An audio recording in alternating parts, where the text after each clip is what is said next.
I'm at the grave of Leroy Robert Paige, better known as Satchel Paige. He was a Hall of Fame and Major League Baseball player. Hall of Fame in the Negro League and Major League Baseball player. Got his nickname as a railroad porter as a boy, and he became a legendary right-handed pitcher while at the Chattanooga Black Lookouts, and then the Birmingham Black Barons, and the Baltimore Black Sox, the Cleveland Cubs, and the Pittsburgh Crawfords, the Kansas City Monarchs, the Santo Domingo Club, numerous other clubs, playing for the New York Black Yankees, the Memphis Red Sox, Philadelphia Stars. These are all in the Negro Leagues. And then he played for the Cleveland Cavaliers and the St. Louis Browns and the Kansas City Athletics of the Major Leagues. A lot of the best hitters at the time considered him to be one of the toughest pitchers they ever faced. And they estimate he had about 2,600 games pitched. Hard to keep records from some of the early leagues that he was in. 300 shutouts, 55 no-hitters, and in 1948, when he started playing with the Indians, he became the oldest rookie to play in the Major League season, and he went 6-1 that season. He pitched in one World Series, appearing in Game 6 against the Boston Braves with the Browns. Had a couple All-Star games as well. He had a pretty larger-than-life reputation. It was said that he would get the outfielders to sit during innings while he would strike out the opposing side. In one game, he walked 2 batters to pitch to another hitting great, one of the more dangerous hitters at the time, and then struck him out, so that he intentionally walked some people just so he could get to one guy. So he is he's buried here in Forest Hill Cemetery in Kansas City, Missouri, next to his wife. So Satchel was born in 1906, died in 1982. His wife, 1922 to 1896. I'm not sure how well his image shows up on the stone.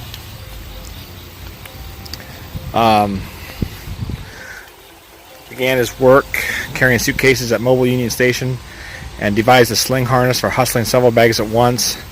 The other red cap said he looked like he was a walking satchel tree. Thus Leroy became Satchel, and Satchel became a legend. And then he has his How to Stay Young. Stay away from the fried meats, which anger the blood. If your stomach disputes you, lie down and pacify it with cool thoughts. Keep the juices flowing. Go very light on the vices, such as carrying on in society. A social ramble ain't restful.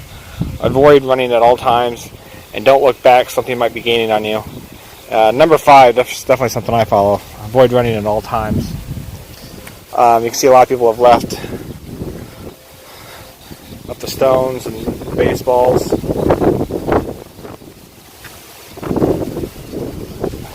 And on the back side of the tombstone, a little bit more information about the children that Satchel and his wife had. As well as playing for 39 summers and many winters, he traveled throughout the United States, Mexico, Cuba, Puerto Rico, and the Dominican Republic pitching. Most of this came during the Negro League playing career. And then he began his 27th year of playing with the Kansas City Monarchs. That was kind of his first professional debut. So, really nice tombstone here again in the cemetery here, in Forest Hill Cemetery here in Kansas City. Got some benches and flowers. His grave's pretty easy to find. He's actually on a little island here. They actually call it the Satchel Paige Island. So he's pretty easy to find, but I will put a the GPS coordinates in the description so everybody else can find it. Really nice, well kept cemetery. Older cemetery, but still very well kept. A lot of famous burials here. Some senators, congressmen, some judges, Medal of Honor recipients, war generals. So cemetery with a lot of history here. One of the sad graves here is a little murder victim who was kidnapped and killed before ransom was paid, and he's buried up the hill here a little ways. But nice cemetery if you'd like to come and walk and look at the stones and the monuments and whatnot. So we'll leave it right here. The grave of Satchel Paige in the Forest Hill Cemetery in Kansas City, Missouri.